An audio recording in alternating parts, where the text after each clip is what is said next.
Om Namo Bhagavate Vasudevaya. Om Namo Bhagavate Vasudevaya. Om Namo Bhagavate Vasudevaya. We're continuing our reading, and the last 2 days we've been reading from the third canto, 30th chapter, texts. We're reading texts 1 through 19, and these texts describe the plight of the conditioned soul, who's lived a materialistic life and then is now leaving his body. And we have been discussing in the very beginning, when we started this series, we were discussing those statements that Prabhupada has made and Shastra has made, that everything in your spiritual life gets tested when you leave your body. It's the final exam. It's the proof of what you've learned.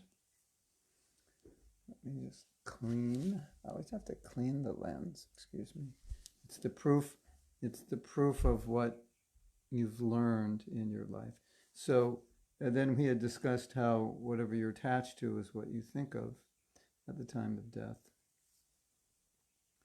And then, so what Bhagavatam is doing is it's showing us, it's showing us the plight of the materialist and how he's lived his life, what he's attached to, and how that affects him.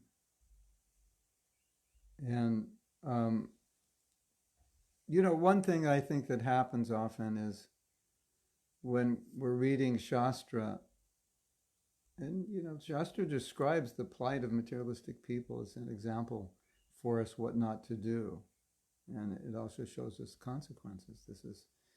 If this is what you do, this is what happens. And it's meant to show us the foolishness of it, because sometimes it's hard to see our own foolishness, but it's easy to see the foolishness of others. Oh, look what he's doing. That's so stupid.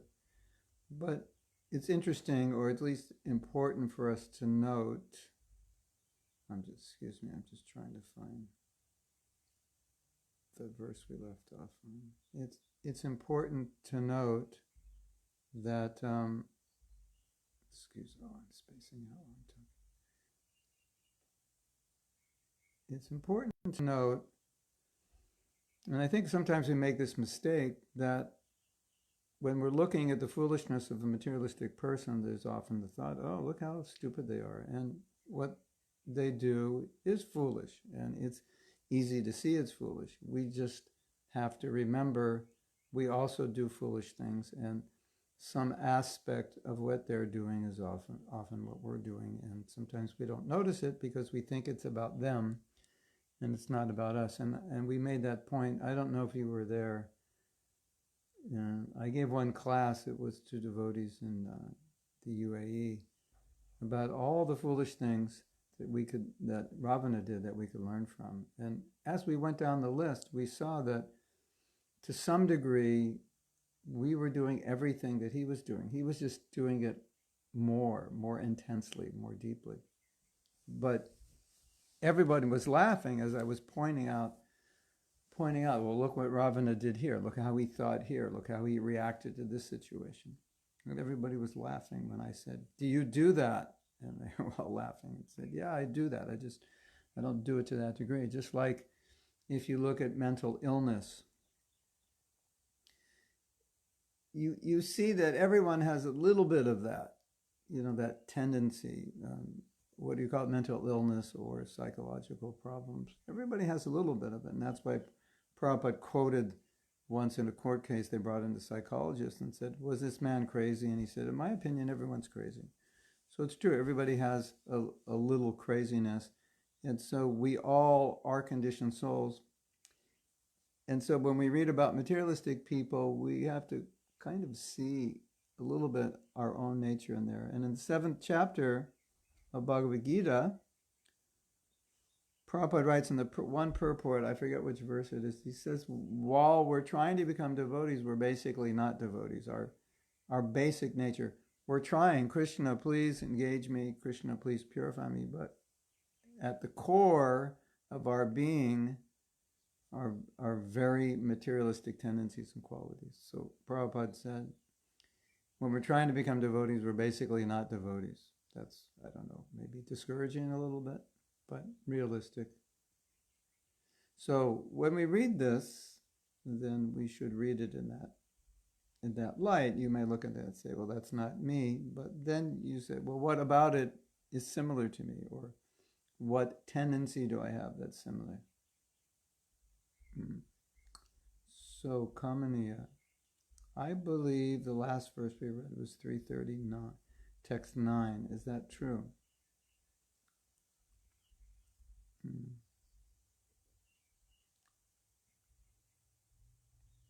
Yeah.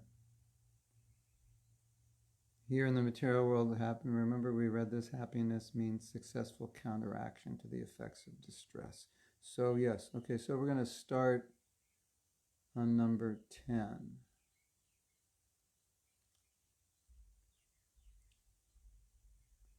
This is Canto 3, and if you go under Kamaniya's name, you'll find this verse. This is Canto 3, text,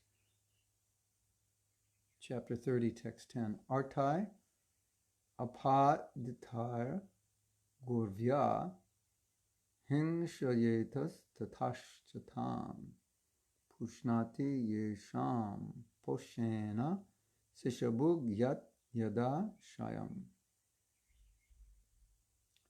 He secures money by committing violence here and there. And although he employs it in the service of his family, he himself eats only a little portion of the food thus purchased. And he goes to hell for those for whom he earned the money in such an irregular way. Now you might say, well, I don't earn money by committing violence. Well, that may not be entirely true. If you work as a chemical engineer, there's some violence to the earth. If you work for a pharmaceutical company, some of the products actually have contraindications. If you trace out industries that you work for and you go back and see that they're employing people in conditions which are not really suitable, proper, or they're doing something to contaminate the earth. So, it's likely that many of us are engaged in actions that are not above, we'll just say, not perfect. Purport. There is a Bengali proverb, the person for whom I have stolen accuses me of being a thief. The family members for whom an attached person acts in so many criminal ways are never satisfied. In illusion, an attached person serves such family members. And by serving them, he is destined to enter into a hellish condition of life. In other words, in this example, he's saying, the verse is saying that he's committing sin to support his family. So that's the premise of the verse. And so Prabhupada's following in the purport. A thief steals something to maintain his family and he's caught and imprisoned. In other words, I'm doing something for which there's a sinful reaction and I'm doing it for my family and they're not getting the reaction. I'm getting the reaction. It's not a good deal. And they're maybe not even satisfied with me after all. This is the sum and substance of, for example, let's go back a little bit. In illusion, an attached person serves such family members. By serving them, he is destined to enter into a hellish condition of life. For example, a thief steals something to maintain his family, and he is caught and imprisoned. This is the sum and substance of material existence and attachment to material society, friendship, and love. Although an attached family man is always engaged in getting money by hook or by crook for the maintenance of his family, he cannot enjoy more than what he could consume, even without such criminal activities. Okay, I have to give you an explanation. Have you heard of this saying? This is an English saying. Do it by hook or by crook. Prabhupada said, distribute a book by hook or by crook. So at first, when you hear that statement and you don't know what it means, by hook or by crook sounds like somehow or other give them the book, even if you have to act like a crook. A crook means a dishonest person. A person who's crooked is called a crook. So it sounds like just distribute the book, straightforward or crooked or being honest or lying or being honest or cheating. It's not what it means. The saying, hook is an instrument and crook is an instrument. So the saying is, somehow or other get it done. If you have to use this instrument, or that, if you have to use a knife or a scissors or a screwdriver, just get it done. Somehow get the job done. So that's what it means. So although an attached family man is always engaged in getting money by hook or by crook, it means somehow or other. It means basically somehow or other.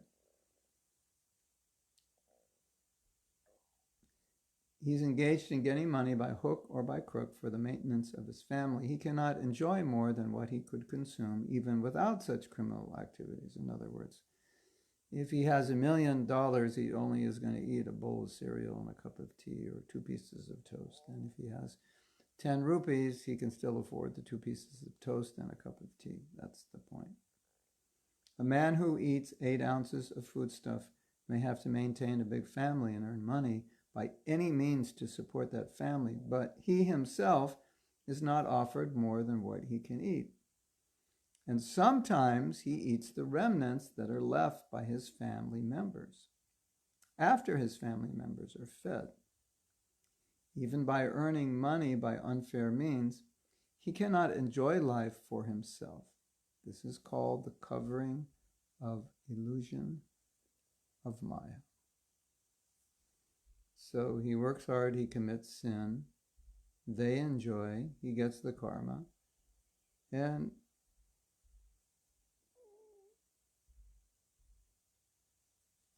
he doesn't really get much. Well, Prabhupada makes this point, you're working so hard to make so much money, but you're only going to eat 2 pieces of toast and a cup of tea, whether you make a lot of money or little money. And then you work hard and create this karma, and then all this money just goes to your kids and wife. And so it's kind of a bad deal. You get the karma, they enjoy, and you eat your 2 pieces of toast. And you think, how did I end up like this? We could make it's funny, when you read some parts of the Bhagavatam, it's like they have this magazine called Mad Magazine. I don't know if you've ever seen it. It's kind of a sarcastic magazine putting down what's going on in the world. You could take some of these purports and make Mad Magazine cartoons from it. They're kind of funny the way the materialistic person is described. So we'll continue reading. The process of illusory service to society, country, and community is exactly the same everywhere. The same principle is applicable even to big national leaders. A national leader who is very great in serving his country is sometimes killed by his countrymen because of irregular service. And Prabhupada, I think he's referring to Gandhi here specifically. In other words, one cannot satisfy his dependence by this illusory service, although one cannot get out of the service because servant is his constitutional position. A living entity is constitutionally part and parcel of the Supreme Being, but he forgets that he has to render service to the Supreme Being and diverts his attention to serving others. This is called Maya. It's interesting, if someone asks you, well, what is Maya? Well, twice in this purport, Prabhupada has given a definition of Maya, slightly different. Serving anyone other than Krishna, or doing service not in relation to Krishna. Serving others who are not satisfied with you, that's Maya. By serving others, he falsely thinks that he is master. The head of a family thinks of himself as the master of the family, or the leader of a nation thinks of himself as the master of the nation. whereas actually he is serving. And by serving Maya, he is gradually going to hell. Therefore, a sane man should come to the point of Krishna consciousness and engage in the service of the Supreme Lord, applying his whole life, all of his wealth, his entire intelligence, and his full power of speaking.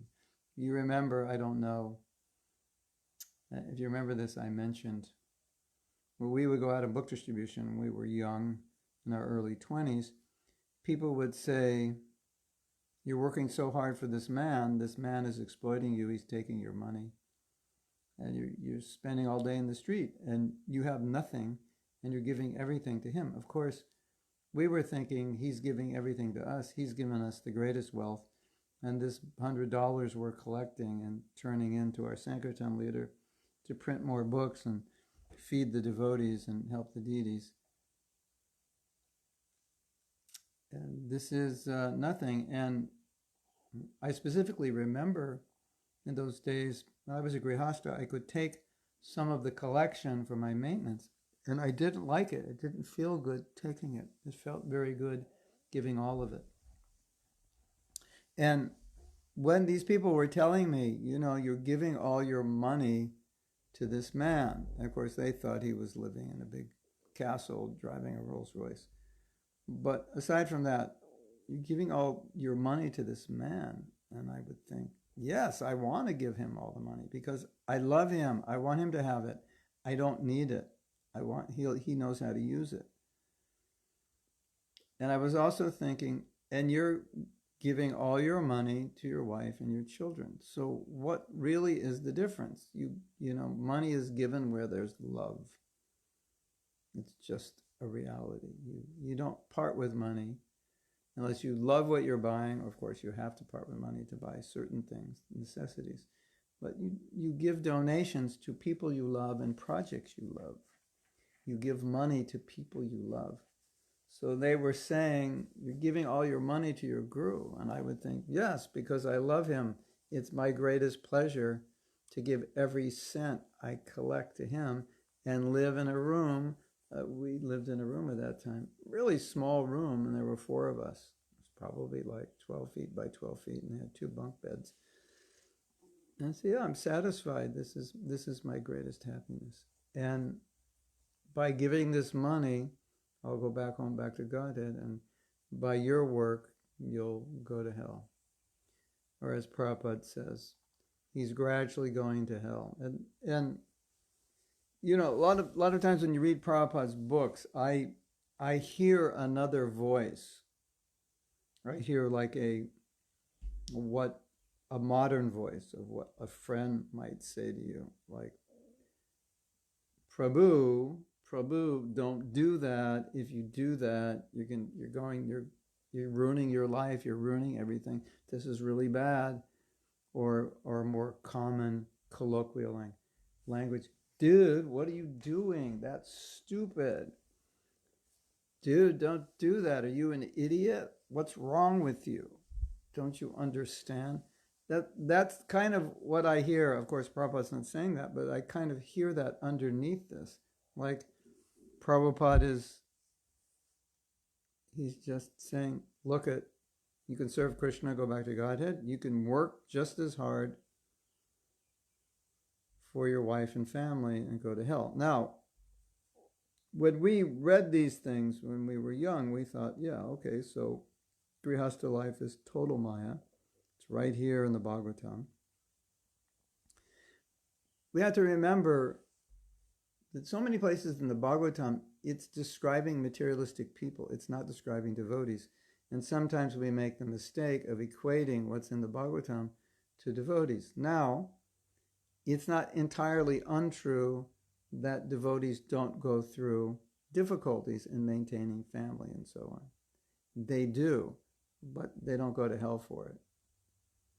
I was just reading this morning, and Prabhupada was talking about Grihastha life, and he said, if you want to get married, it's your responsibility.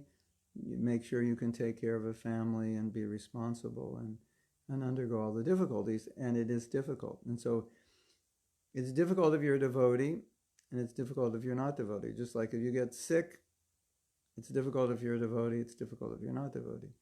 In theory, as a devotee, you should be able to deal with it better, but the physical difficulties are there. But the consequences are different. The way we deal with it is different. So when we read these things, it's the kids are Maya, the wife is Maya, everything is Maya. For a devotee, once a devotee asked Prabhupada a question in the early days and said, is this Maya, is that Maya, is this Maya, is that Maya?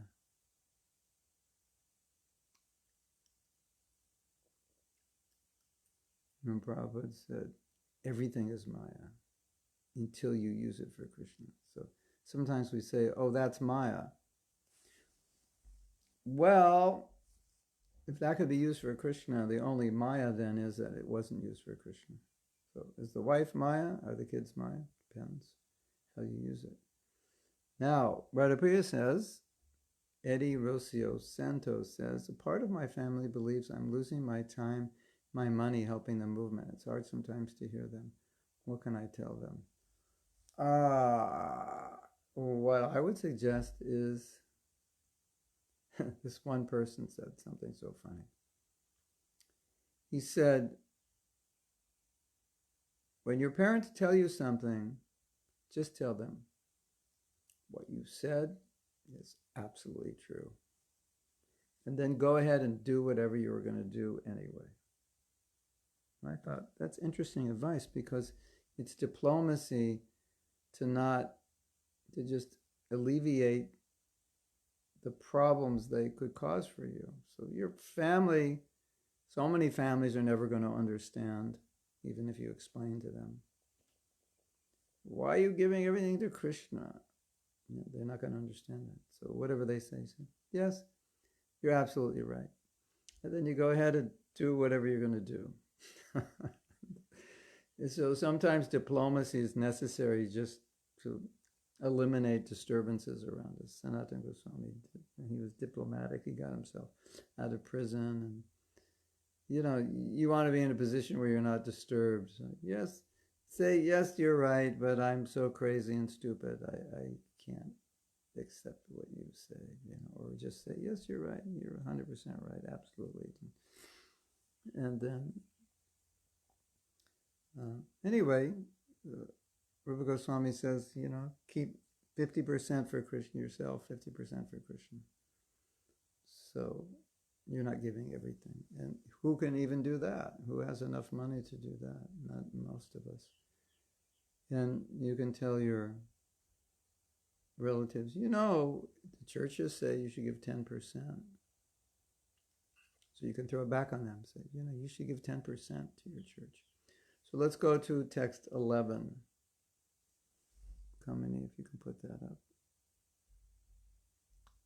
Another devotee was telling me also what her friends think. It's funny to hear what people think about Krishna consciousness. Well, maybe funny is not the word, kind of sad. But it's to be expected they think this way. So this is text 11, 3rd canto, 30th chapter, text 11. Getting to hear some Bhagavatam here every day. Let me read the Sanskrit. Varthayam lupyamanayam ardhayam punah punaha lobha vibhuto nishatvaha satvata satvaha pararte kurute spriham. When he suffers reverses in his occupation, he tries again and again to improve himself. But when he is baffled in all attempts and is ruined, he accepts money from others because of excessive greed. So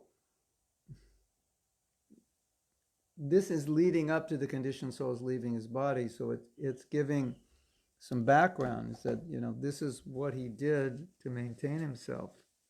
This is how he lived. And then it leads up to dying, and then at the time of death, he gets all this karma is going to come to him, and it's going to affect his suffering at death and his next birth. So that's the context of this. And we all need money, and this economic system is based on a false standard. So, but even this is written so many thousands of years ago. Prabhupada says money, it could be gold, it could be bartering. Anyway, you have to maintain yourself, and maintaining yourself is a problem generally. And if you engage in devotional service and you don't become perfect, then Prabhupada in the Shastra says, your next life, you won't have to worry. Krishna will take care of you. So let's go read verse 12 and 13. 13 has a purport, so we'll read 12 and 13. So this is 3:30:12. Kutumba Borana Kalpo Munda Bhagyo Vihod Jamaha Sriya Vihina Kripano Jayam Fashiti Mudhadi. Mudhadi means bewildered. Translation: thus the unfortunate man, unsuccessful in maintaining his family members, is bereft of all beauty. Bereft of all beauty. He always thinks of his failure, grieving very deeply. Text 13. Evam swa varanakalpam tat kalatra dayastata nadriyante yata purvam kinasha eva gojaram. Seeing him unable to support them, his wife and others do not treat him with the same respect as before, even as miserly farmers do not accord the same treatment to their old and worn-out oxen. So, you may say, well, this is not universally true or an exaggeration. But the basic theme is that a man works, he creates karma to support his family, and he may not be well appreciated by his family. That's the idea. That's what it's saying. And, hold on a second, I just want to open this window.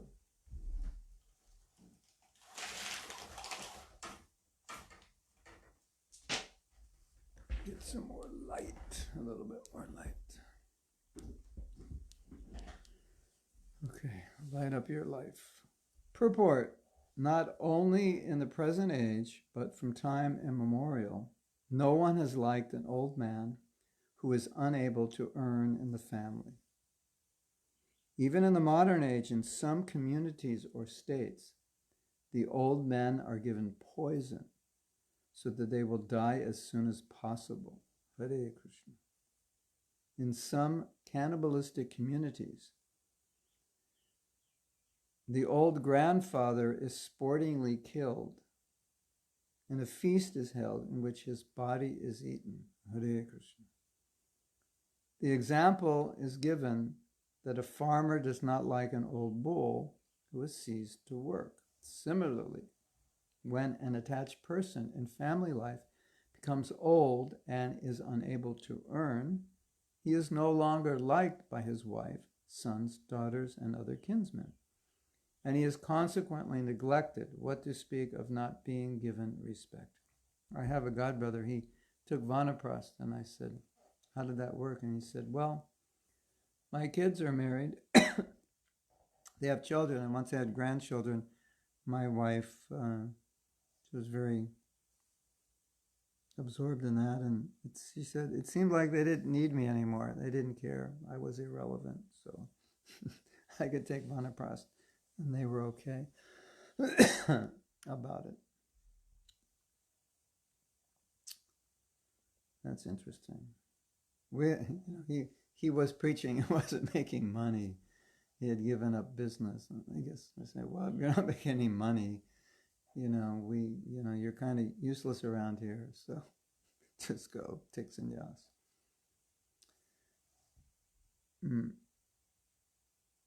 Similarly, when an attached person in family life becomes old and is unable to earn, he is no longer liked by his wife, sons, daughters, and other kinsmen, and he is consequently neglected. What to speak of not being given respect?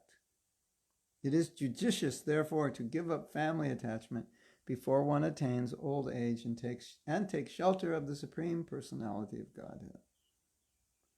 One should employ himself in the Lord's service so that the Supreme Lord can take charge of him and he will not be neglected by a so-called kinsman.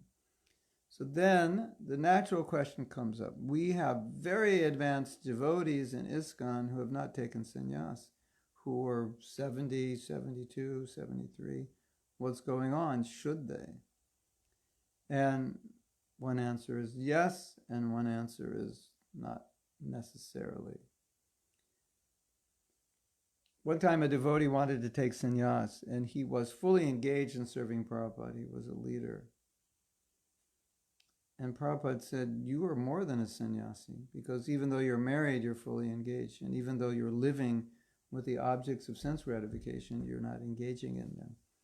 So he said, what's the use of taking sannyas? Taking sannyas is so you can be fully dedicated. And taking sannyas is so you can become detached. You're already dedicated, you're already detached.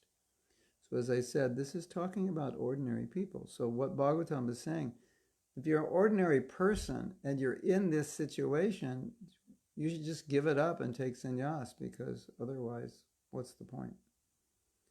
So as you know, Vedic civilization is organized in a way that in the end of your life, you become renounced, so you can prepare for leaving.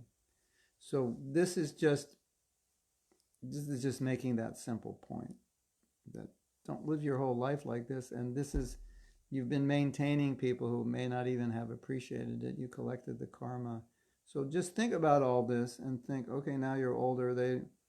You're kind of useless anyway for them. You can't earn any money, or you're going to have to continue doing something sinful to earn money.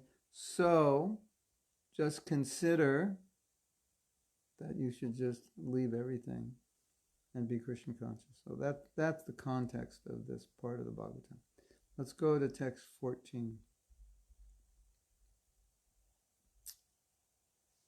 Tatrapya jata nirvedho briyamana shavam brithai jarayo phata parupyo maranabhimuko grihe. Translation: the foolish family man does not become adverse to family life, although he is maintained by those whom he once maintained. Deformed by the influence of old age, he prepares himself to meet ultimate death. So it's describing now that he's preparing for death and he's not really healthy or able to function. He can't provide for the family, and they're basically just taking care of him. Purport: family attraction is so strong that even if one is neglected by family members in his old age, he cannot give up family affection, and he remains at home just like a dog. So you have the example of Dhritarashtra. He was doing that. He was being maintained by the Pandavas, and his sons tried to kill the Pandavas. So he's being maintained by those that he tried to kill. A very embarrassing situation. And he wasn't so embarrassed by it until Vidura said, you should be embarrassed by this. Look at how you're living. In the Vedic way of life, one has to give up family life while he is still strong. It is advised that before getting too weak and being baffled in material activities, and before becoming diseased, one should give up family life and engage oneself completely in the service of the Lord for the remaining days of his life. It is enjoined, therefore, in the Vedic scriptures that as soon as one passes 50 years of age, he must give up family life and live alone in the forest. Of course, I think I said last week, sometimes you'll read something in Prabhupada's books It says to do something, but he actually doesn't mean that we're supposed to do it. So he doesn't mean literally everyone in ISKCON, when they hit 50, should move to the forest and wear tree bark instead of clothes, and so on and so forth. It's a principle. And the principle is you'll live 100 years. You would have gotten married at 25. Your kids are now 25 years old. And so now you take Vanaprasth. And Vana means forest. So you go to the forest. And Vanaprasth means you go on pilgrimage. You are now what the expression we use in English is called winding down. Your kids are grown up. They're out of the house. So you wind down. For the last 25 years, you are winding up, making money, get the house, get the car, pay for the children's education, pay for their food, clothes, medical, like that. You're winding up. Winding up is you have to do all that. But once they're out of the house, you would then, in theory, if you got married, if you had kids when you were 25, in theory, by around 50, you could wind down. They would be out of the house. They would be earning money on their own. They would not be dependent on you. Then you wind down.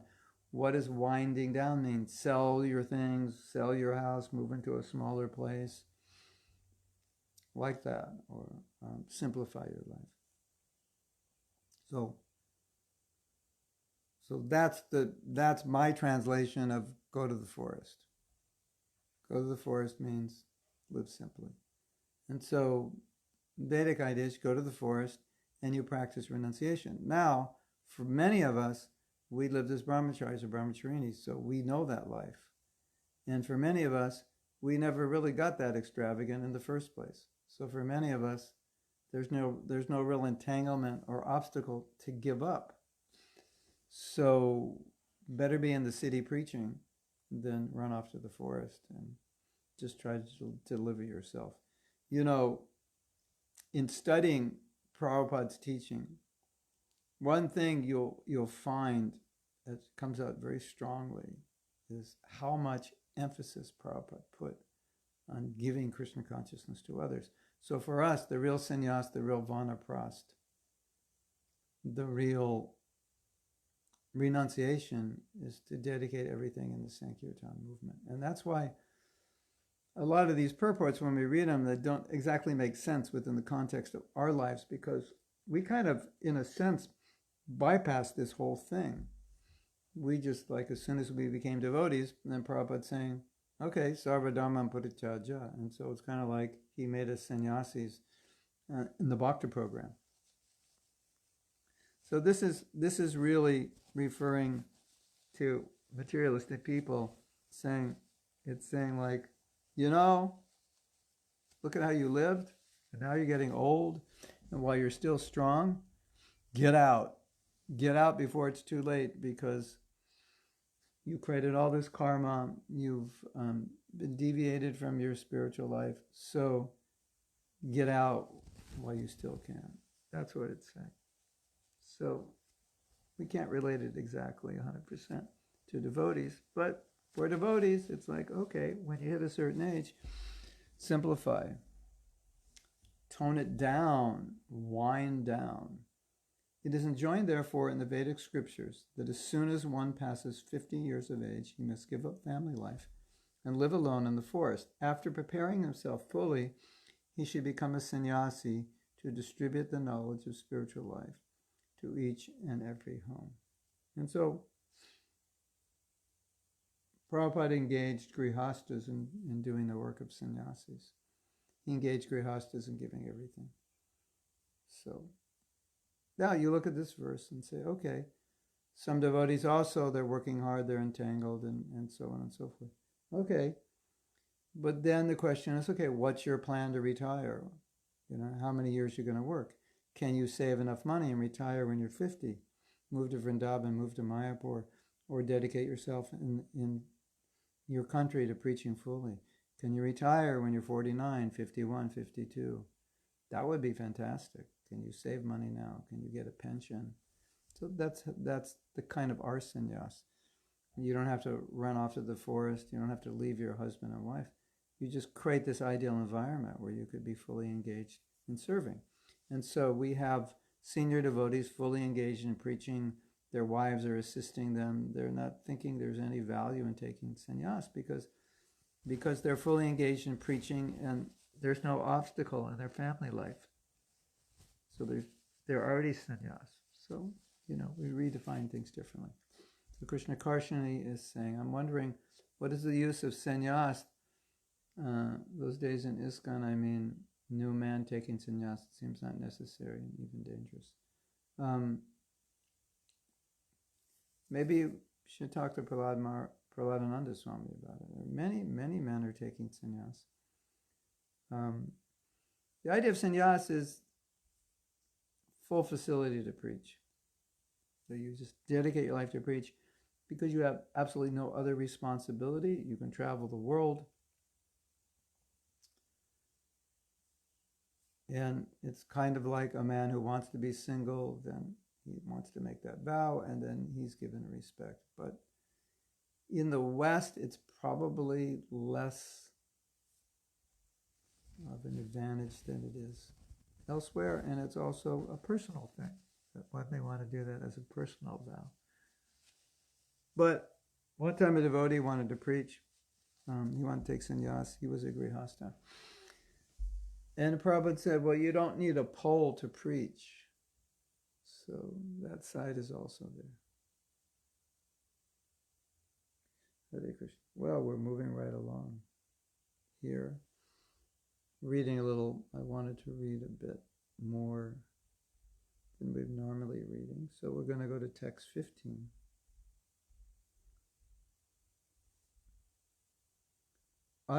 So this is 3:30:15. Aste vamat yo panyashtam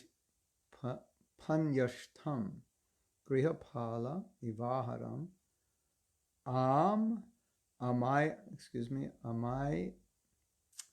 amayav va pradi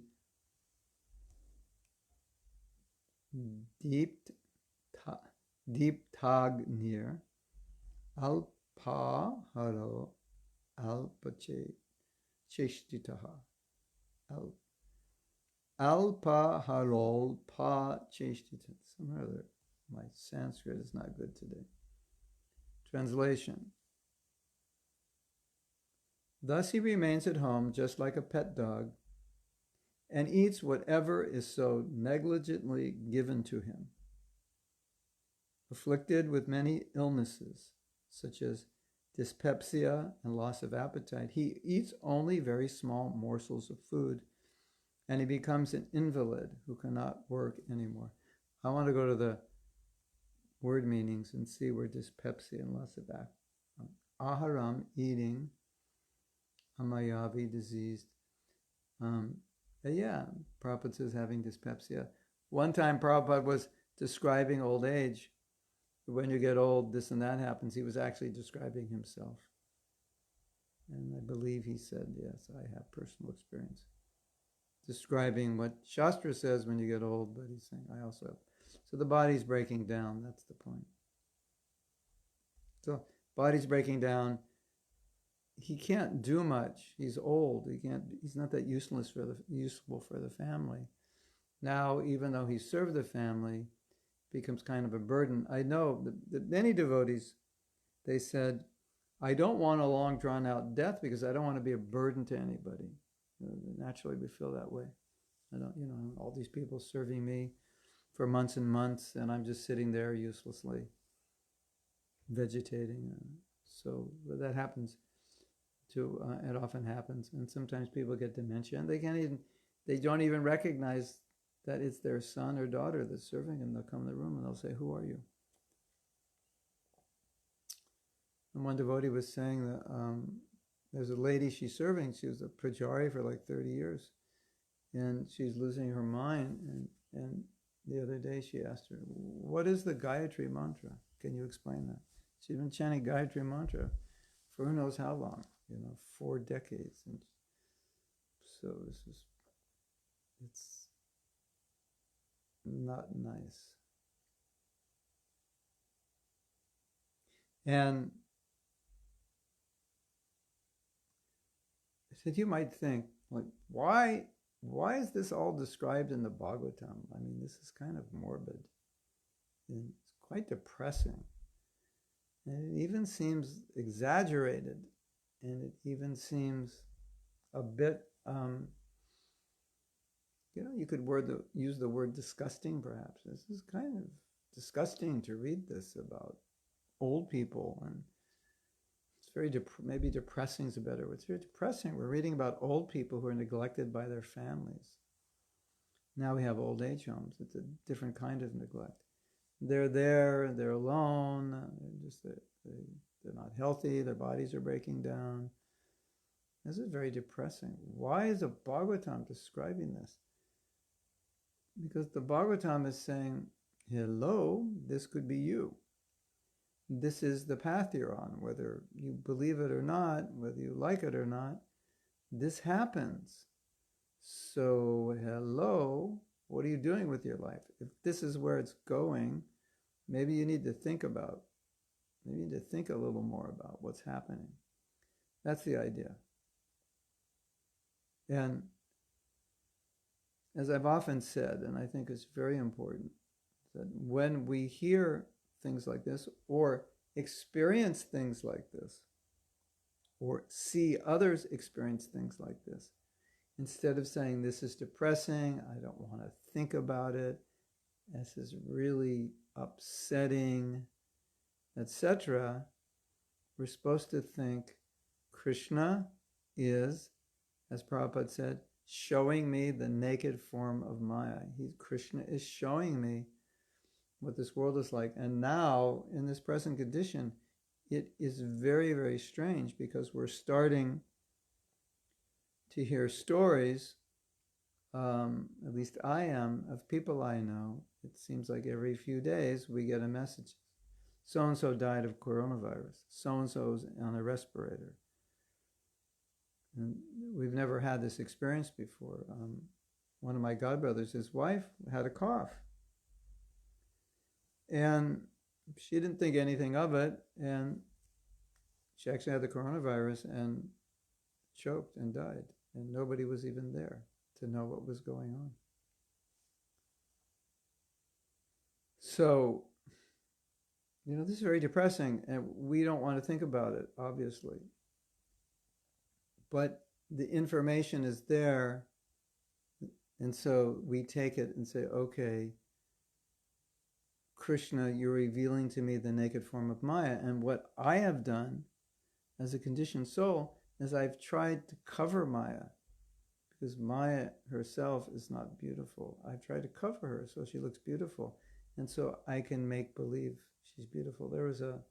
Somehow I came across this YouTube video, and it had a picture of a girl was not very attractive, and I think she put like some kind of mask over her face and then makeup over it, and you couldn't really tell it wasn't her skin, and she was like beautiful, looked like a beautiful, beautiful model, but if she took it off, she just looked like an average or less than average woman.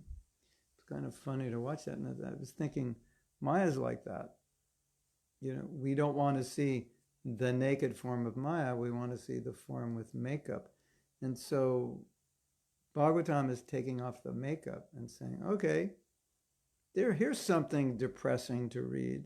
Like, why would I want to read something depressing?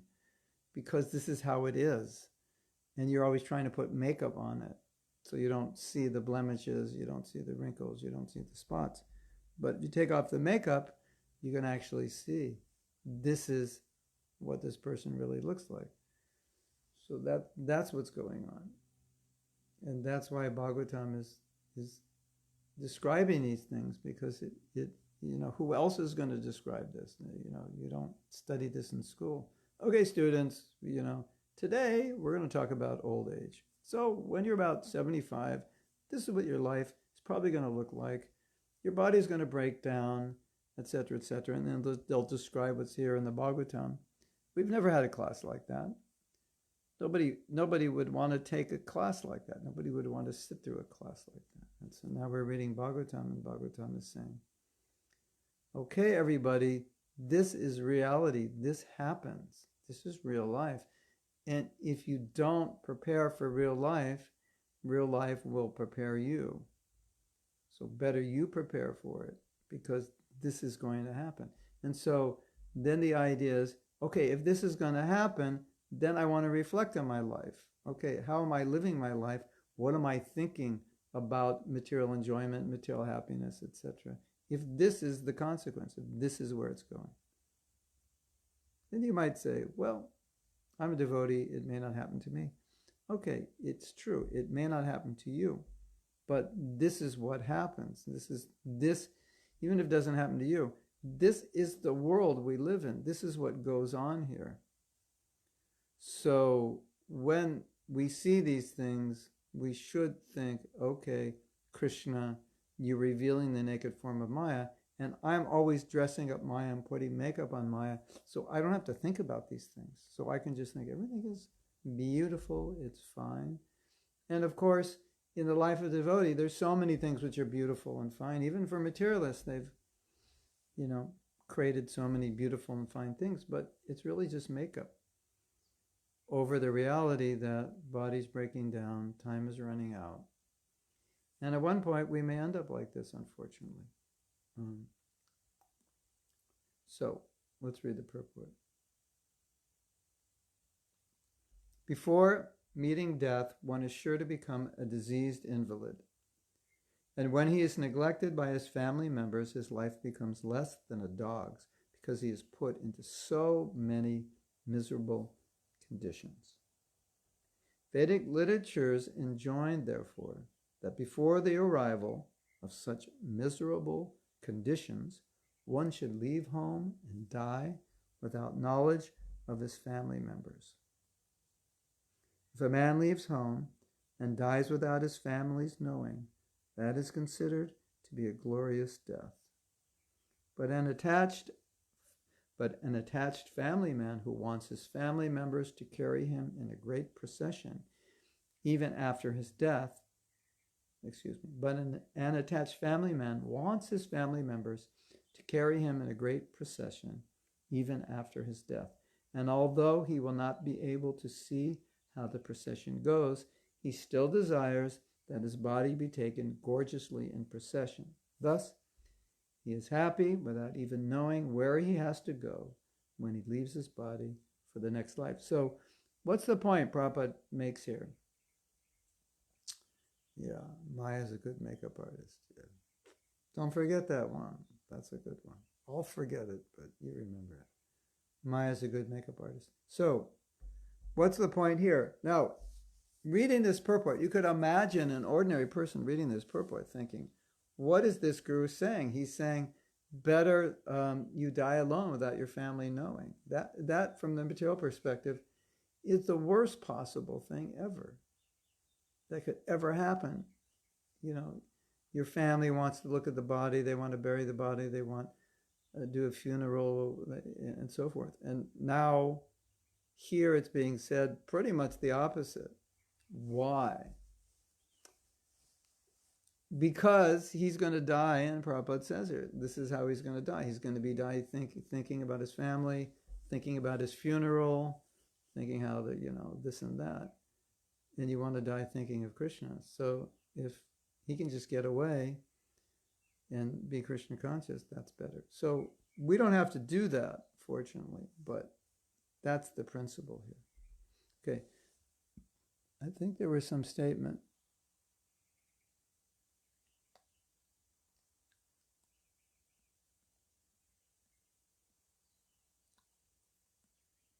Yeah. Well, company is saying, Prabhupada said, does he remains at home just like a pet dog? And she's saying that's so tragic. Specifically, I think it happens when their minds start failing or their body fails in a major way, because they can't really function and it becomes a huge burden. I had, what did I do? I sprained my ankle about 12 years ago. I was on crutches. No, I didn't sprain my ankle. I sprained my ankle once, I was on crutches. And then again, I cracked my hip, I was on crutches. It was a real burden for my wife because I couldn't walk. So anything I needed, I'd say, can you come? Can you give me this pen off my desk? Can you come? Can you give me my phone? Can you put my phone back on it? It was like such a burden for her. And I've been involved in taking care of my father in his last days, and I've discussed this situation with others who are taking care of their parents. It can become a 24/7-hour burden, and it starts to drive the kids, the sons and daughters, crazy. And some sons and daughters are too busy, they can't do it, or they don't have the emotional wherewithal to do it. And their father that they loved is just, or mother, is just like incapacitated. Or when my mother was dying, her mind was not working. It was like a different person. So, this does happen. It is unfortunate. But as I said, I think, part of the problem is if we see these things, then we think, well, it's not going to happen to me. And maybe that's true. Maybe it won't happen to you. And maybe it won't happen to your parents. But maybe it will. At least we're seeing it, and at least it happens to some people. So the point is, when you see it, actually see it. And the problem is we see it, but then we think, not me. Okay, how do you know not you? Well, I live a healthy life. Yeah, look what we're surrounded by. We're surrounded by, I got a phone, I got a computer, I've got wireless. I mean, we're surrounded by stuff that could damage our brains. So that's the idea. It's just Krishna saying, here, look at this, check this out. Imagine Krishna, he's with you. He goes, check this out, look at that person over there, right? Look what he did his whole life. Look how he lived. Look at him now. Check that out, right? And then Krishna's saying, I just want you to understand this is the world that you live in. This is what goes on here. You don't have to live in this.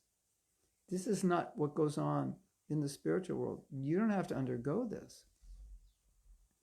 There's lying, there's cheating, there's so many conspiracy theories, and there's obviously some truth to the injustices that are going on behind the scenes and the exploitation and so forth, because whether we accept this theory or that, Prabhupada has showed us that in Kali Yuga, it's the nature of leadership that it's not ideal.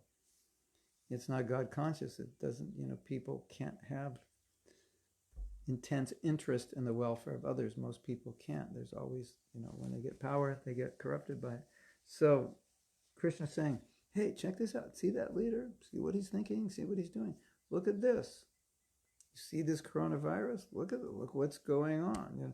That's what Krishna's saying. And we tend to turn a blind eye. And no, everything's getting better. It'll be okay. It won't happen to me. Hopefully that's true. But Krishna's saying, well, not necessarily. It could happen to you. Or it will happen to you. So that's what we're supposed to learn from all this. You might read this and say, well, this doesn't happen to everybody. But even if it's true, at least we should think, but we live in a world where it happens. Hello, this is the world you live in. This is the world you chose to live in. That's what Krishna is saying. When Krishna is saying, hey, look at this, there's birth. It's very traumatic. Look at this, there's disease. If you've ever been in a hospital, it's very depressing. There's so much suffering there. The body's breaking down. This devotee, I don't know if you could find this. I think I have it, or I have the connection. Hold on a second. If I could find this, you would love to hear this. And Gora knows about this.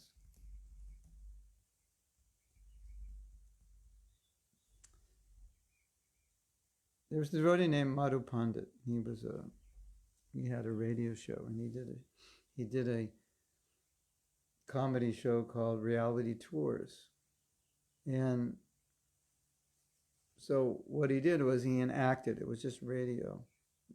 He enacted a drama of a reality tour.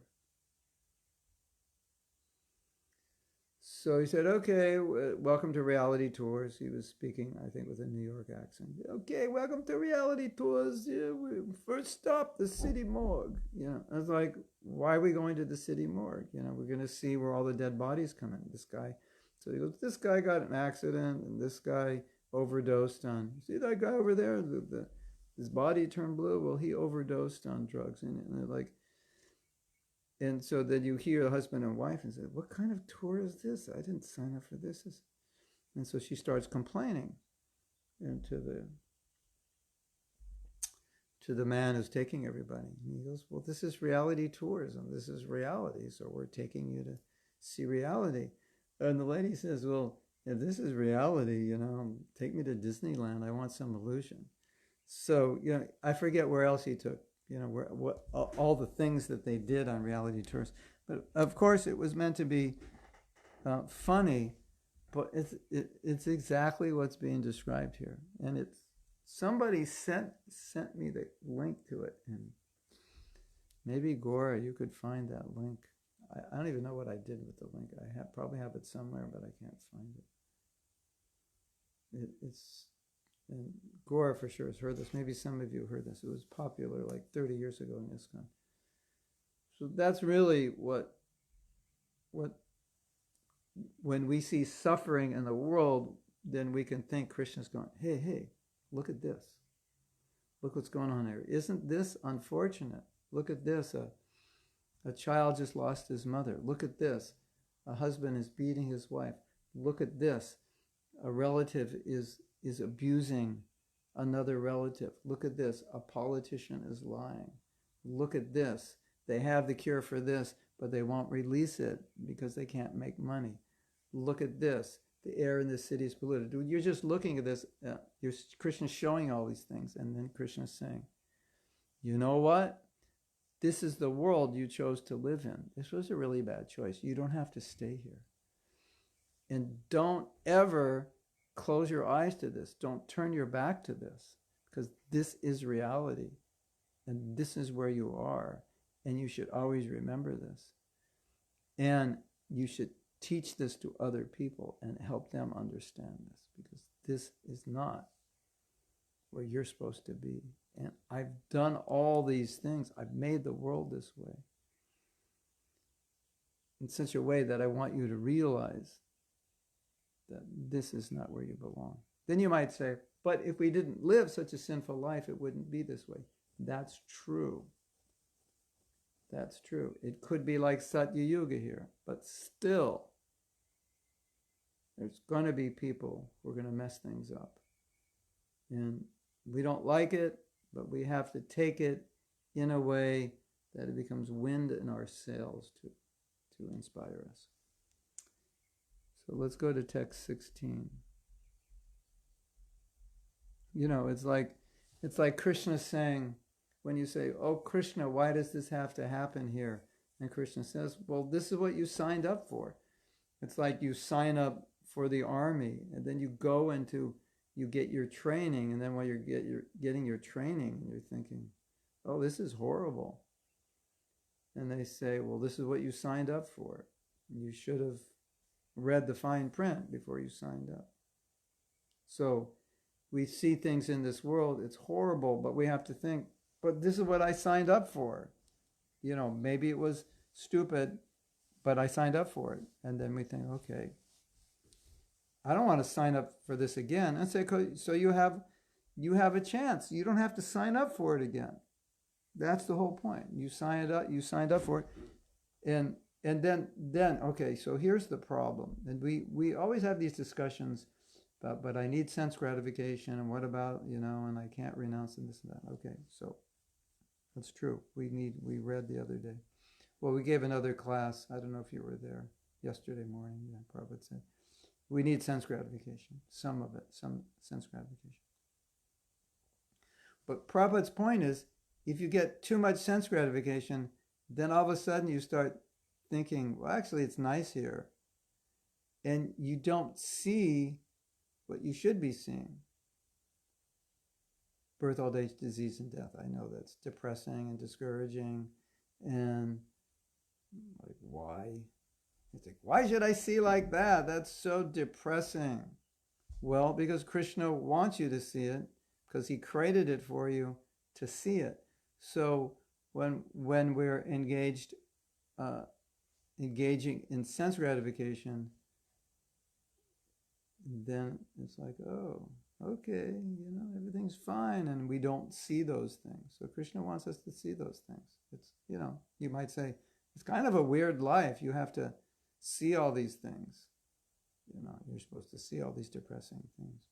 But it's so we're reminded, Krishna, hey, And if you engage in material life, in sense enjoyment, too much, then the problem is you forget all these things. You don't see the things Krishna wants you to see, because now you're just saying, oh, I'm so happy, everything is good.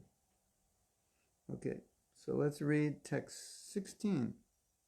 3:30:16.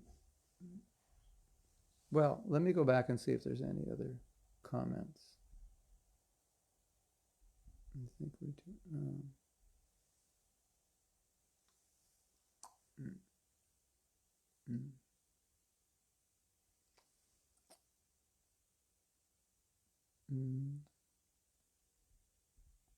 Yeah. Okay, let's read. More time to read.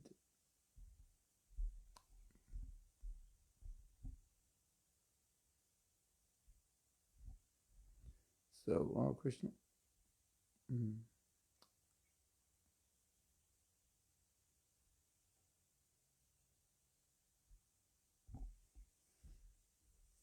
What did I say? If you don't like it, you have to take it as wind in your sails to inspire you. Yeah. Everything we see is wind in our sails to inspire us to move towards Krishna. Because the alternative, it's like the alternative to Krishna is not great.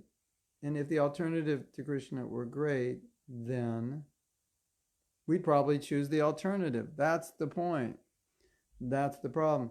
If the alternative was great, like I said the other day, okay, I give you all, my Uncle Harry gives me $1 billion. So I go, today's your lucky day, everybody. If you watch this broadcast, send me your address. I will write you a check for $1 million. Okay, and then we're going to check you out in a month, and we're going to see how are you doing. And I think some of you are probably going to say, I wish I didn't get that $1 million, because it has created problems for my spiritual life, because now I have everything I want. We've got this amazing house, amazing car, amazing this, amazing that. I don't have to work anymore, etc. I'm not doing so well in my Krishna consciousness. I think I'm actually happy. I think everything is fine. That's the problem, right? So Krishna creates some, alternatives that aren't so great. And if the alternative was too good, there'd be no wind in our sails. We'd be sailing towards Maya rather than sailing towards Krishna. Should we sing a song? You're going to sail to Maya. You're going to sail to Krishna. Put the wind in your sails to Krishna, not to Maya. That's it. That's not a very good song. Anyway. So Krishna Karshani is saying, how we could choose such reality doesn't make any sense for me. I have doubts. I really signed up for that. Yeah, you signed up for it. No, the universe is accidental. You just happen to fall into the material world. It had nothing to do with you. You're just, Krishna was picking numbers out of a hat, and he didn't pick your numbers, so you got thrown here in the material world, and it has nothing to do with you. The point is, it doesn't make sense. That's the whole point. We did something that doesn't make any sense. And now we're supposed to understand, I made a choice. Doesn't make any sense. You may say, well, did I come from the spiritual world? Did I come from Brahman?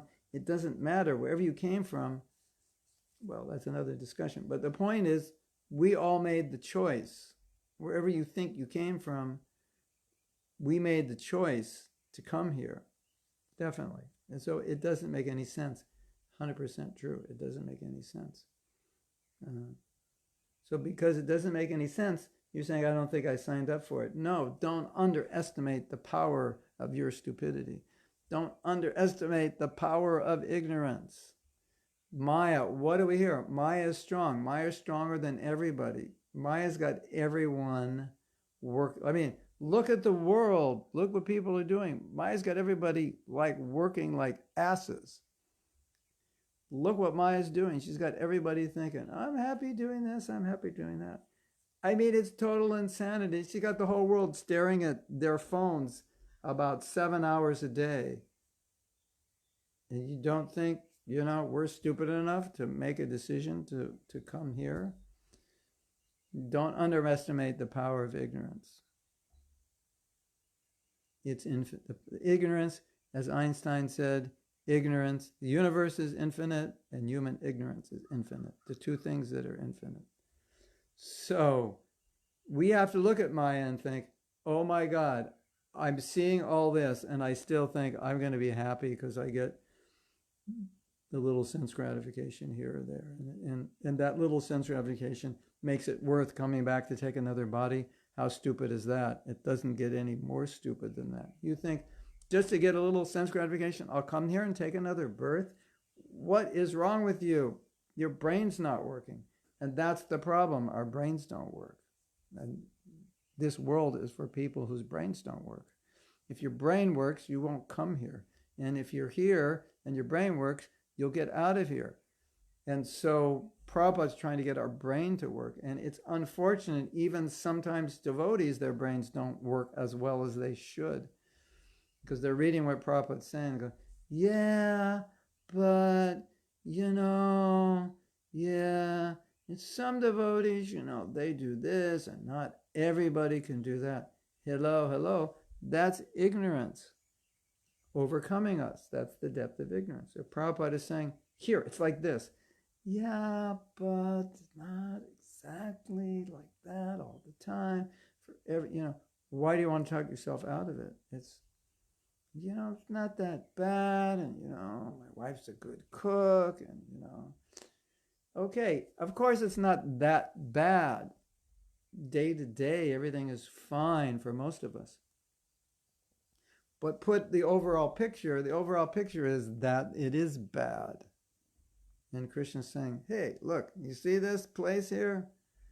You made a bad choice. If you're having a conversation with Krishna, Krishna's going to say, Prabhuji, Mataji, you made a really dumb choice, right? Now, I'm giving you a chance to make another choice, so don't make this dumb choice again. And that's what we're doing. By choosing Maya, we're making the dumb choice again. I already made the stupidest choice that I could ever make to come to this world. And then every time I turn my back to Krishna, I'm making that same stupid choice again. How stupid is that? On a scale of spiritual IQ, that's like minus 108. It's so stupid, isn't it? So that's how we're supposed to think. Every time I make a choice which isn't Krishna conscious, it's like I'm repeating that same stupid choice that got me here in the first place. And now that I'm here, I can make a choice to get out. And if I don't make the choice, that's like double stupid. Non-devotee, they don't know how to get out. So they're just average stupid. That's just ignorant. You don't know, so you're stupid because you don't know. It's the kind of a sense it's not your fault because nobody told you. But when you're told and you know, and then you make an excuse, a rationale, or you don't do it, that is stupid. That's the real definition of stupid. So that's what Krishna is trying to tell us. Hey, stupid, look what you did. You came here. Isn't it? Look at this, look at that. Yeah, I don't like this. And I thought, yeah, but that's what goes on here, and you have to accept that. But you can get out in this life. So let's do it. That's the idea. And that is my explanation of why Krishna made things like this, and why it's actually good that things aren't so fantastic.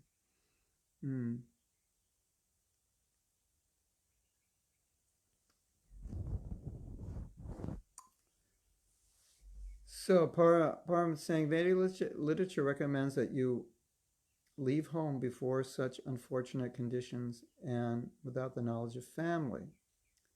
So he's saying,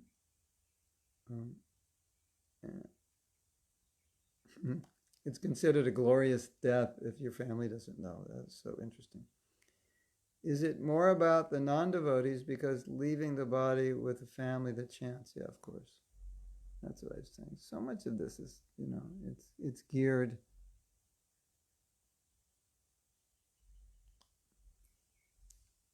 We want the link. Where's the link? Gora, you said Makana Taskar. Check out this link. Where's the link? The singing monk. Don't play with Maya. I have a song about Maya. And one of the lines from the song. She makes you laugh. She makes you cry. She makes you think you'll never die. Maya, mistress of illusion. She'll take you up. She'll take you down. Mistress of illusion. She takes you up, she takes you down. I forget. Anyway, like that. Yeah. Yeah. So Parker is saying, we have this knowledge and we're choosing Maya. So the process of Krishna consciousness, the process of reading Prabhupada's books, now this all makes sense. I was telling a devotee yesterday, I was writing him a letter and I was saying, think about this. We've been in the material world for how long? Anadi. It's called beginningless karma. It's so long. We can't even understand how long it is, but that's another issue. It's just we've been here long. And we're still here trying to play God. Controller and enjoyer. That's how you play God. So that propensity to control and enjoy, we all have it. We all have it very strongly. Everyone knows that, how difficult it is when situation doesn't go your way and you can't control it. It's frustrating. And how much we want to enjoy. So I was reflecting on that and I was sharing with him, well, what does that mean? That means after all these lifetimes, millions, thousands, millions, quadrillions, bazillions,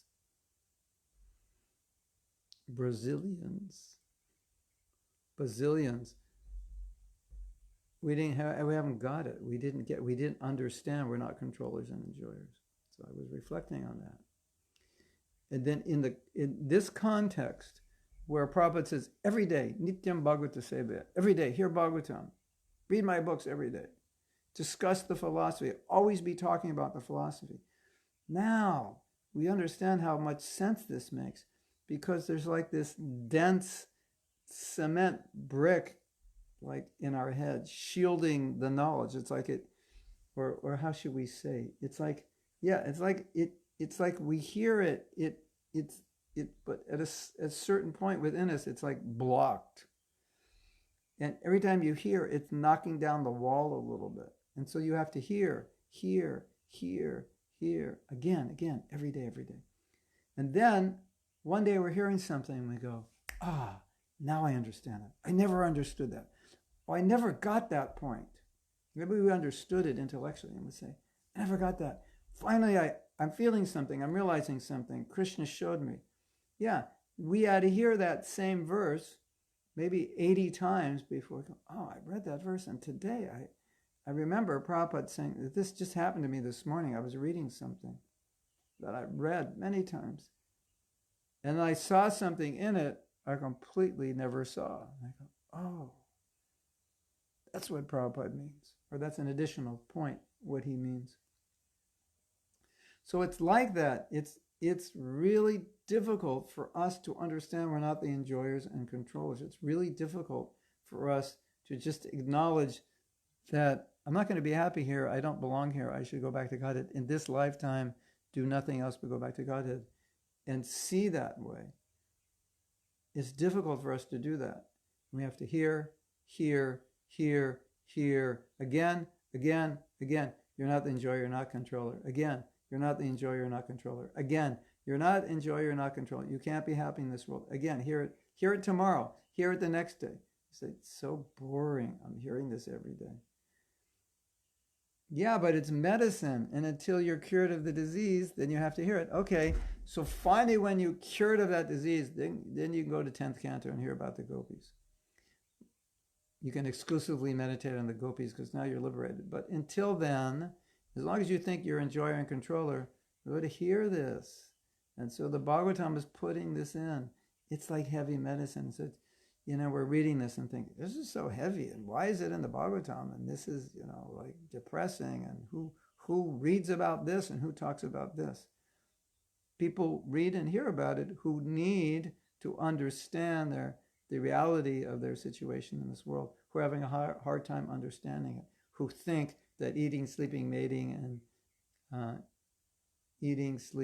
and defending is like full of bliss and full of pleasure. Those are the people who need it. And then we read the other day, this is the icing on the cake, Indra becomes a hog and he's happy. That's like, okay, that's the personification of material ignorance. Indra becomes a hog. He gets married, has a nice family, got a nice little place on the side of the road, got some good stool coming in every day. He's got the life. Okay, that says it all, doesn't it? So we're supposed to hear it again, hear it again, hear it again, hear it again. And maybe one day we'll wake up and go, oh, okay. So this material world, okay, let me see if I have this straight. Material world, you can't be happy. It's a place of suffering. The sense gratification that we're getting, we just think it's happiness, but it really isn't. Okay, I'm starting to get it, yeah. And so we wake up one day and say, so, this like little pleasure I'm getting is really not pleasure, and I'm really a fool for thinking it's pleasure, and I'm running after mirage in the desert. Am I getting it right? Yeah, I think you got it now. Yeah. And then we realize, but I've heard that like 12,000 times, and finally I got it. Finally I got it means I'm seeing it now. So it may take 12,000 times of hearing that to finally one day go out on the street and look around and say, all I want is Krishna. Everything else, it's nothing. That Mercedes driving by, that beautiful girl, the guy in the $2,000 suit, you just look at it and go, nah, this is completely useless for me. Unless I can use it for Krishna. I don't need it. I don't see enjoyment in there. I don't see happiness. I just want to get out of this world, and I want to give Krishna to other people. I want to tell them the same thing. That's when you're doing good. And it's going to take hearing, again and again to come to that. And that's why we have to read all this. Wouldn't it be better just to read about the gopis? Yeah, instead of reading all this? It would be, but we have to read this to qualify ourselves to hear about the gopis.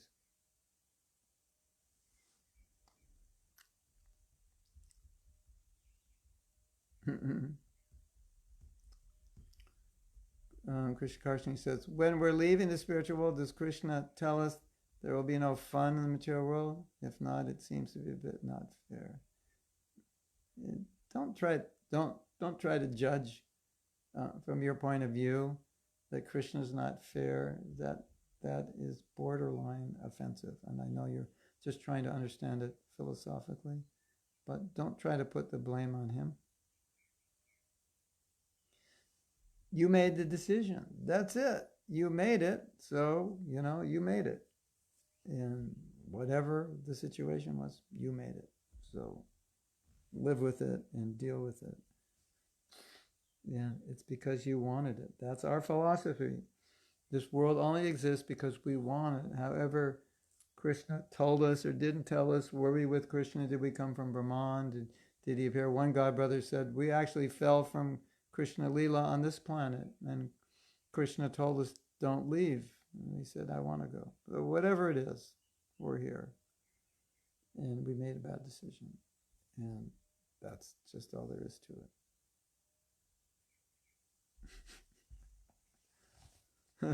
Cora says, I need to listen to this talk every day to remember how stupid I am. Okay, the title of this talk is Listen to this lecture to remember how stupid you are and get more determined to get out of this place.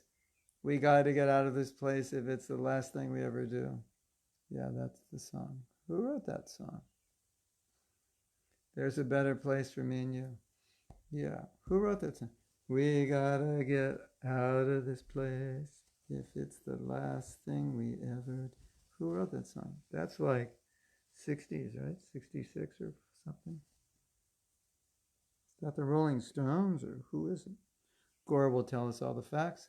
What band it is, the date, what the cover looks like, who's playing lead guitar. He'll tell us all. We just have to wait for him to make his comment.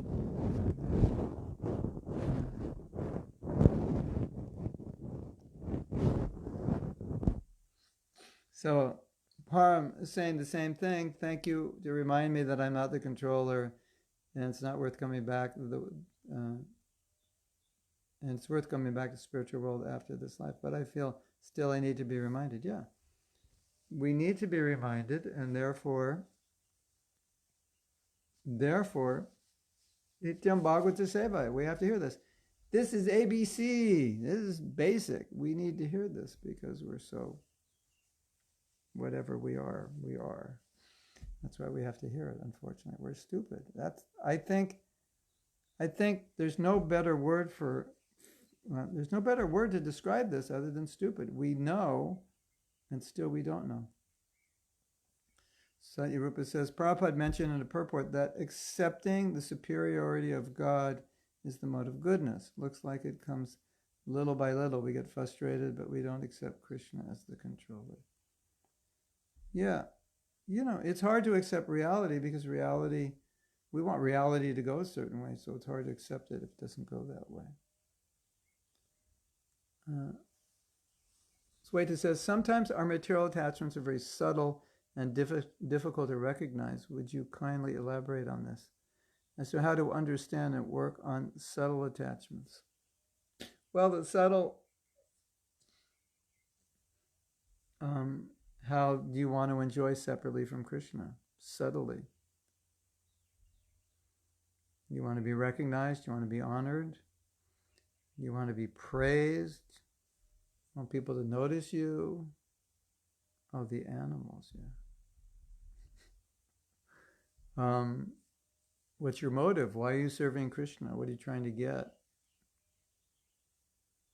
And you want to be the center of attention when you do service? Like that. These are questions you have to ask yourself. Like, what are my motives? What am I trying to get out of this? Subtle attachments sometimes are just attachments to thinking about something.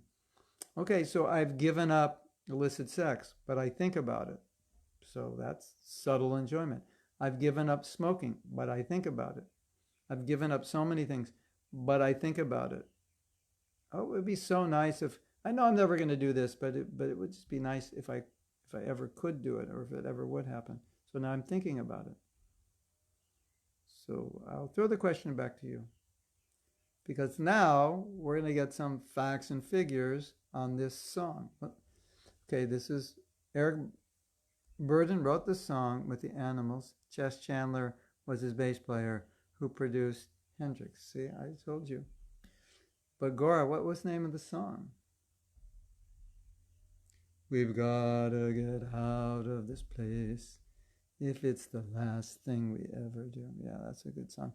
It would be really cool, Gora? I was just thinking of this. We were talking about this the other day. It was so interesting. I was thinking, there's so many songs that if you're thinking of Krishna when they're singing the song, it works perfectly. It's like, I can't live without you.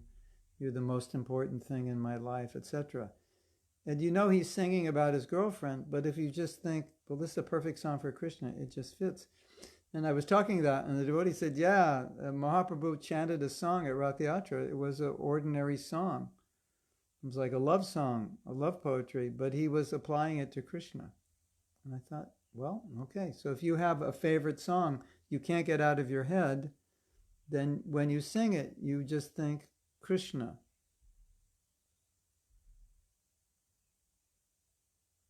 Instead of, it's his girlfriend, but you think Krishna. And then there's all these songs which could be interpreted as Krishna conscious philosophy.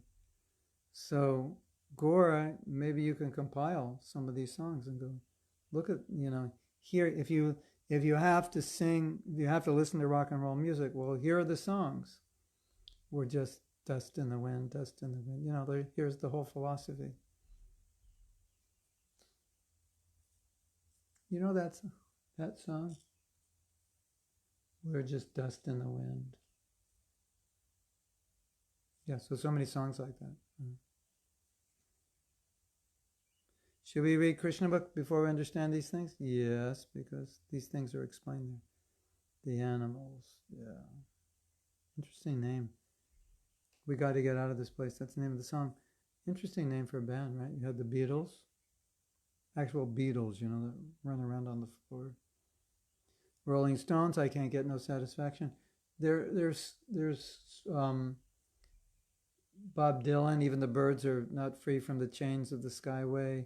You have to serve somebody, whether you're a king, a pauper, a prince, you have to serve somebody. There's so much Krishna consciousness in 60s music. I don't know today if that's true. I'm not so on top of it. I mean, love songs, of course, but actual philosophy, there's so much in the 60s.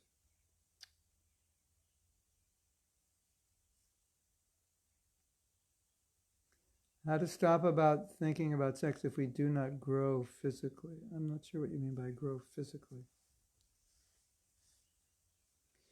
The only way to stop about thinking about sex is to think about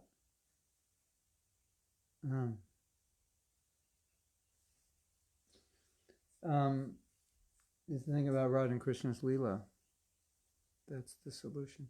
So then Kamaniya says, Jayotal incorporated help. I need somebody with the Maha Mantra. He's right in the heart. Yeah, that's another way. That can be interpreted, yeah. Help, I just need somebody help, not just anybody help. I need someone. Kansas, dust in the wind, yeah. I was once thinking of doing a radio show. I don't know who or why I would do it. But all these songs we would play. Maybe Gore, you should do this. This would be good. You do a podcast, and then you play the songs, and then you comment on them, and then you send them out and say, this is the spiritual perspective on these songs, and you just post it to non-devotees. Bow down, Mr. Boy George. Yeah, of course, my sweet Lord. I just read, this is just information, interesting information. Maybe it can help you. You want me to sing all these songs? I can't get no satisfaction. And I try. Along the watchtower, there must be some kind of way out of here, said the joker to the thief, yeah. Knocking on heaven's door. So I just heard, the piper will lead us to reason, Stairway to Heaven, Led Zeppelin. Wow, there's a lot of Krishna consciousness out there. So I was reading, I don't know who said this, maybe it was Guru Das or someone, that when George Harrison wrote My Sweet Lord, it was a real departure. It was a major departure because it was so direct. Hare Krishna mantra, hallelujah, my sweet Lord, And he kind of felt like his career was on the line at that point. And it's so interesting how popular that song became. It's kind of like a signature song for him. Transcendental jukebox. Gore is going to compile all the Krishna conscious songs, and then Gora, you're going to do a podcast. And then each podcast doesn't have to be long. Each podcast could be like 10 minutes, 15 minutes. Each podcast, he'll play the song, then he's going to give his comment on the song. And then he's going to send it out to all the non-devotees, and they're going to realize how Krishna conscious all this music was. Yeah. Then Krishna Karshani was saying, I was going to, you have your standard questions, and for every standard question, you have a song, and that's the answer, right? Yeah. Podcast with a purport to each song. So we had the example. There's the song by, what's her name? Bonnie Raitt. I can't make you love me if you don't. I can't make you feel. You can't make your heart feel something you won't. So people say, well, why did we come to this world? I say, well, because I can make you love. Because Krishna said, I can make you love me if you don't. You can make your heart feel something that it won't. So I give the answer. I give the answer with the song. I'm missing you, Krishna. Where are you? Yeah. George Harrison. And then there's a band called It's a Beautiful Day. Famous song called White Bird. Pretty much saying, white bird in a golden, getting old, white bird must fly or he will die. Wow. And then you have, George Harrison said he wrote songs that could be interpreted either way, like something. He said he wrote about Krishna. Something in the way he moves attracts me like no other lover. Yeah, he wrote that song about Krishna, but they couldn't use the word he because it would be thought of that it's about his boyfriend. Yeah. Long time, it's been a long time, oh how I love you. Yeah, long time, right? Yeah. Interesting, huh? So Gora's, if you like that idea, Gora,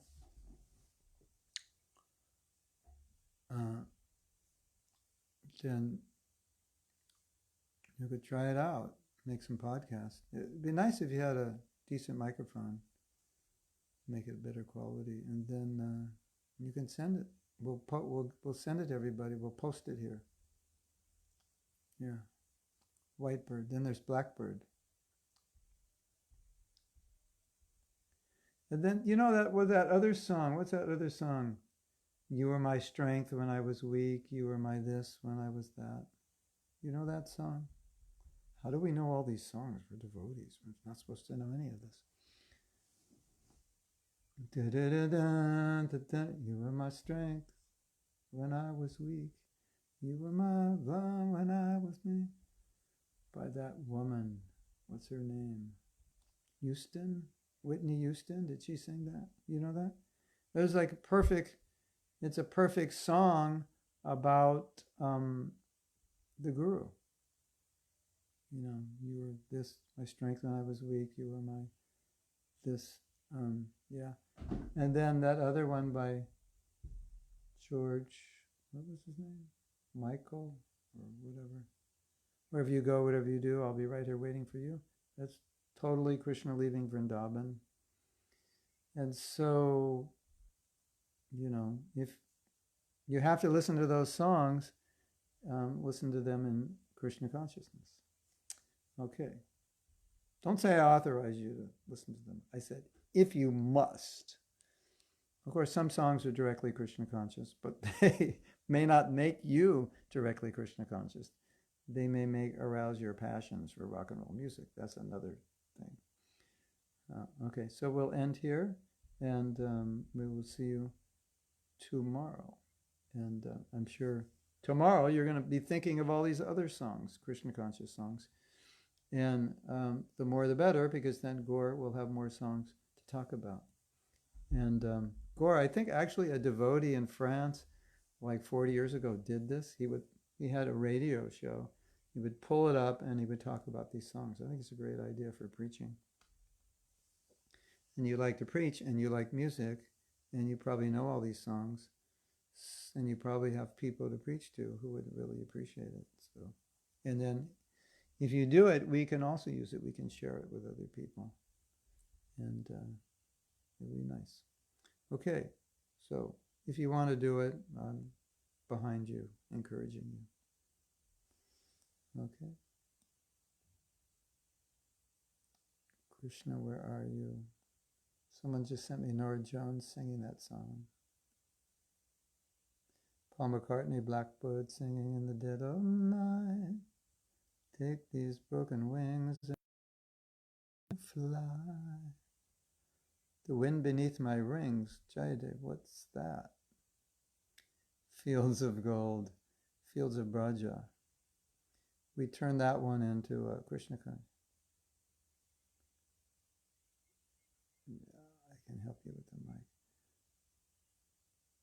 The wind beneath my wings. Oh, that's the song. Yeah, that would apply totally.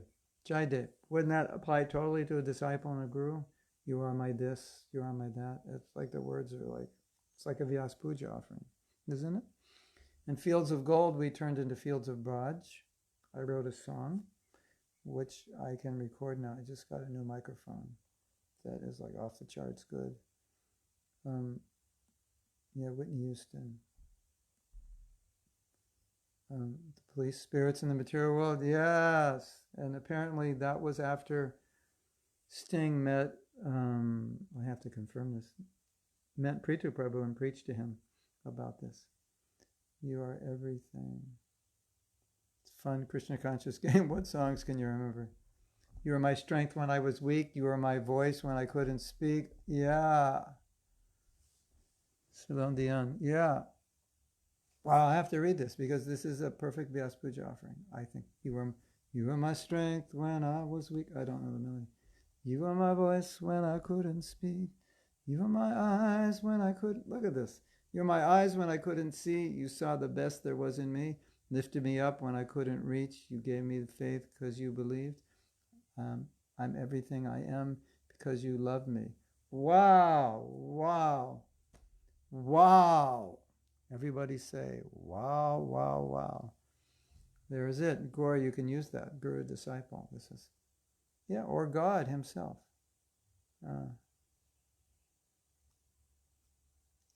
Hare Krishna. And there are probably songs in other languages. Tune in tomorrow, same time, same place, here at Transcendental Jukebox. Hare Krishna. Srila Prabhupada Ki Jai. Nature Boy by Nat King Cole talks of meeting a transcendent boy who speaks of a land far away, and he says, greatest thing you can ever learn is to love and love in return. And that other, that other song, When I Was Young, Blackbird was about racial discrimination. Oh. What the world needs now is love, sweet love. That's just what there's too little of. You know that song? That song's like, I think, 1950s. I was really young when that song. It's what the world needs now is love, sweet love. That's the chorus. That's just what there's too little. Love of Krishna, yeah. Okay, so yeah, that was a heavy class. Anyway, little icing on the cake of the heavy class. Okay. So we'll see you tomorrow. Today is Friday, tomorrow's Saturday. And then also tomorrow we have another class for Australians at 5, and that was the 10 behaviors of highly ineffective people. And last week we did the first behavior, which was they don't love themselves. And then we have 9 more behaviors. So thank you all for tuning in. And I guess you want me to sing these songs now, right? That's really the icing on the cake. I get out the guitar and we sing one of these songs. All right, I have to think about that one. Until then, we'll see you tomorrow. Hare Krishna.